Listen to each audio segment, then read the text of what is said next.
Bueno, muchas gracias por la invitación. Para mí es un placer. Como ya lo comentaron, soy cardiólogo intervencionista venezolano, ahora en Colombia, y como pueden ver aquí, trabajo en educación y entrenamiento para Latinoamérica, específicamente en coronario y denervación renal con Medtronic, de manera que ese sería mi conflicto de interés para esta presentación. Y básicamente esta presentación tiene un objetivo muy claro y definido, que es presentar los resultados del estudio Onyx One, que el doctor Vindecker presentó en el Main Arena del TCT en septiembre de 2019, que los voy a mostrar para ustedes. Un poco la idea de este estudio viene de este hecho de saber que cada día vamos haciendo casos coronarios más complejos y el paciente de alto riesgo es un número que va, de alto riesgo de sangramiento, perdón, es un número que va en ascenso y claramente puede llegar a tener una incidencia de hasta 40% en las series de cuando se tratan pacientes complejos. Las guías recomiendan actualmente una terapia antiplaquetaria dual que va entre 3 a 6 meses para los pacientes que tienen alto riesgo de sangramiento y en algunos pacientes seleccionados tiene indicación de terapia antiplaquetaria corta de 30 días, un mes. Por ahí ya en el 2015 se presentó los resultados del estudio Leader Free y ahí se estableció la superioridad de un stent con droga cubierto, porque es un poco diferente la manera como libera la droga, pero un stent con droga, que era el stent BioFreedom, comparado con un bare metal de esa misma compañía, el stent Gacel, y allí claramente el stent con drogas resultó superior tanto en seguridad como en eficacia en este grupo específico de pacientes de alto riesgo de sangramiento y con terapia dual de 30 días. Después de eso, hasta 2019, no había ninguna evidencia de cómo era esa diferencia con stent de nueva generación, con drug-eluting stent más nuevos. Y es por eso que el objetivo de este estudio es comparar la seguridad y la eficacia de un stent con polímero durable, ya lo comentaron, el stent Resolute Onyx, contra quien tiene la indicación hoy en día, que es el stent BioFreedom con Biolimus. Específicamente en pacientes, una población muy definida, pacientes de alto riesgo de sangramiento y con solo 30 días de terapia antiplaquetaria dual. No vamos a entrar aquí mucho en detalles, pero aquí ven algunas de las diferencias entre el stent Onyx y el stent BioFreedom. El stent BioFreedom es un stent más grueso, con unos struts más gruesos, como ven aquí. Es un stent de acero inoxidable y las características pues son diferentes. ¿En qué consiste el estudio?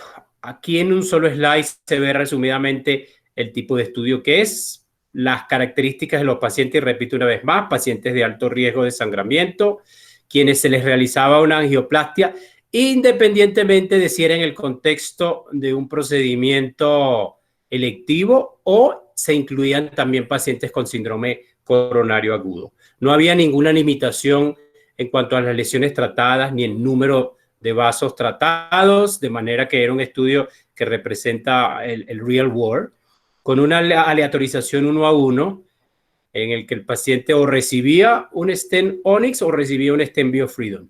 Como en la mayoría de estos estudios, el endpoint primario, el compuesto de muerte cardíaca, infarto de miocardio o stent trombosis, por el ARC Consensus que todos conocemos, el criterio de definitivo probable, y esto se evaluaba a un año de seguimiento. En el endpoint secundario, el TLF, el Target Lesion Failure, que todos sabemos que es el compuesto de muerte, infarto del vaso tratado y revascularización o TLR de la lesión tratada. De manera que con estos criterios se seleccionaron pacientes de alto riesgo de sangramiento. ¿Y quiénes son esos pacientes de alto riesgo de sangramiento? Son estas características que vemos acá y que luego en un slide les muestro cómo se distribuyeron en el estudio. Básicamente pacientes mayores de 75 años, quienes tuvieran con anticoagulantes orales, falla renal, cirugía planeada ya de antemano, que se supiera de cirugía en los próximos 12 meses, anemia, trombocitopenia, cáncer, entre otras. Estas eran las características. La terapia antitrombótica, por supuesto, dual, solo hasta el día 30, un mes, y era básicamente aspirina en estas dosis que ven acá, de 75 a 100 miligramos, y un inhibidor P2Y12 que en su mayoría fue clopidogrel. Esto recibían todos los pacientes por 30 días y a partir del día 31 era discreción del médico operador o quien seguía al paciente con cuál antiplaquetario lo dejaba, pero solo uno, o aspirina o clopidogrel. ¿Qué hay de las características basales? Les muestro aquí lo resaltante, edad promedio de 74 años. Como ven aquí eran pacientes complejos, casi 40% de ellos con diabetes, infarto previo en 26%. Y muy importante, fibrilación auricular en 1/3. Fíjense que algo más de la mitad de los pacientes tenía un síndrome coronario agudo, incluyendo algunos, un número pequeño, pero incluyendo algunos con STEMI. En los criterios de inclusión de alto riesgo de sangramiento que les nombré antes, por supuesto, y esto era obvio pensar que iba a ser aquí, la mayoría de los pacientes, el criterio que tenían era edad mayor de 75 años. Para este estudio, con que cumplieran con un criterio, se consideraban de alto riesgo de sangramiento. Sin embargo, en promedio, los pacientes tenían 1.6 criterios de alto riesgo de sangramiento y un 46% de ellos tenía 2 o más criterios. De manera que eran realmente pacientes de alto riesgo de sangramiento. Y les destaco que lo más común era, además de la edad, el uso de anticoagulantes orales, que el paciente estuviera anémico, que tuviera insuficiencia renal o hasta un 8% que tuviera cáncer. ¿Qué hay de las características de los pacientes? En su mayoría, una práctica más contemporánea. Digamos que 3/4 de los pacientes tuvieron acceso radial, como es hoy en día. Estos son pacientes por características de las lesiones, como ven aquí, también complejos. 80% en promedio con lesiones tipo B2C de la clasificación del ACC y American Heart. Y la longitud del stent es bastante metal que tenían estos pacientes, en promedio 37.9 milímetros de longitud de stent. En cuanto a las características del procedimiento, como ven aquí hay algunas cosas interesantes. Una vez que los pacientes se aleatorizaban, se permitía a discreción del operador que si usted recibió en su centro y el paciente estaba asignado a Onyx, era criterio del operador si podía o decidía si lo cambiaba, si hacía el crossover. Y esto sucedió en 40 pacientes del grupo BioFreedom contra solo 2 en el grupo Onyx. La mayoría de estos pacientes en el grupo BioFreedom fue porque el intervencionista o el hemodinamista anticipadamente consideró la lesión compleja, quizás distal, muy tortuosa, y decidió, a pesar de la aleatorización, colocar un Onyx en lugar del BioFreedom. Entonces, este número de crossover fue mayor. En cuanto al QCA post-procedimiento, hubo algo más post-angioplastía de estenosis, algo más de estenosis residual en el grupo BioFreedom y un poquito más de ganancia aguda medido en milímetros por QCA en el grupo Onyx. Esto que se refiere aquí del device success es un poco la misma definición universal de los trials.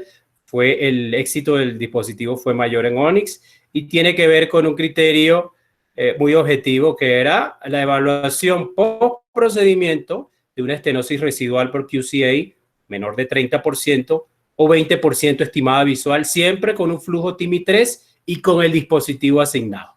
De manera que en eso consistía este éxito del procedimiento, que fue un poquito, perdón, del dispositivo, que fue un poquito mayor en el stent Onyx.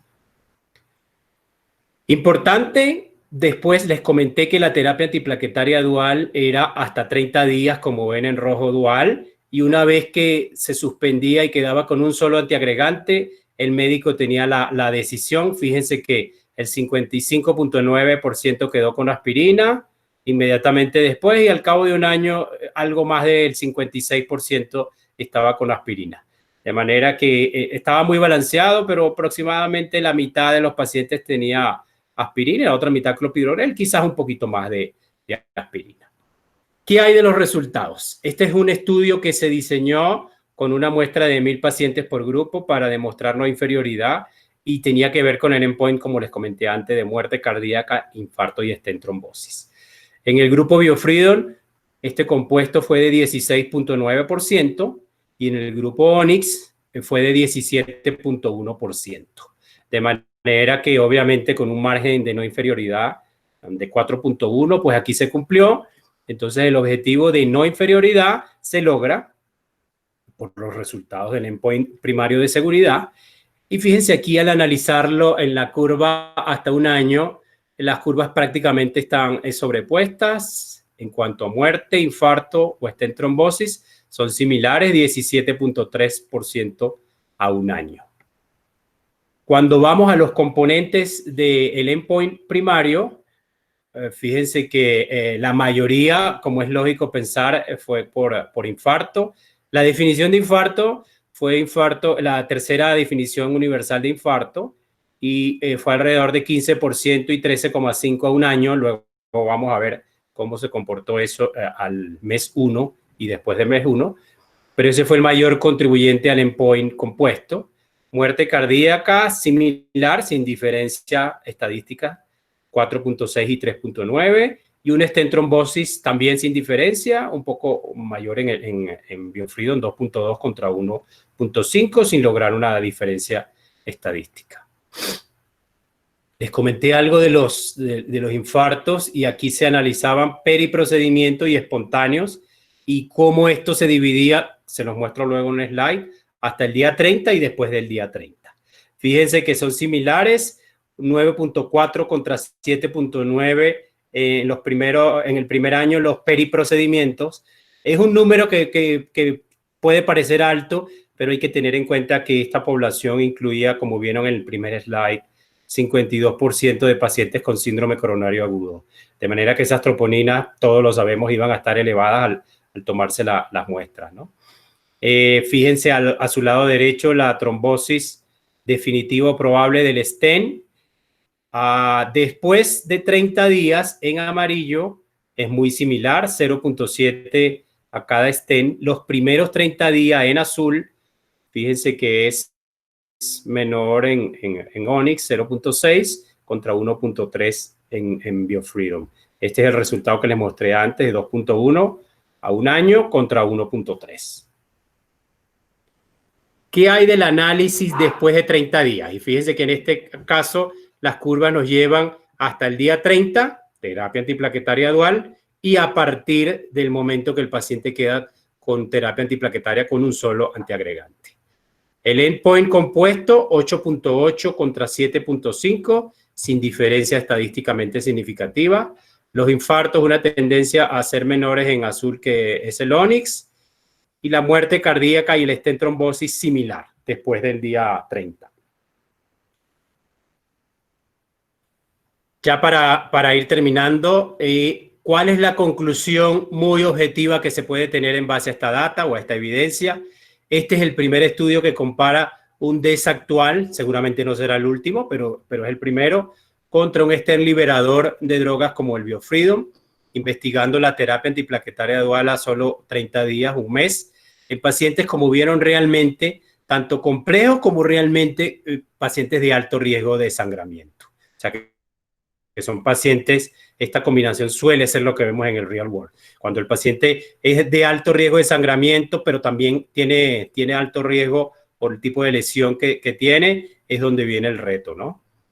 Entre pacientes con alto riesgo de sangramiento, el stent Onyx resultó ser seguro y efectivo, tan seguro y efectivo como el stent BioFreedom, y hubo alguna mejoría en endpoints angiográficos y del éxito del dispositivo post-PCI, y la conclusión es que definitivamente esta data demuestra que el stent Resolute Onyx es seguro y efectivo en pacientes complejos, como los que vimos allí, con alto riesgo de sangramiento, quienes recibieron solo un mes o 30 días de terapia antiplaquetaria dual. Esta es la presentación que tengo para ustedes. No sé si el tiempo nos permite tener algunas preguntas, si es que hay alguna. Muchas gracias.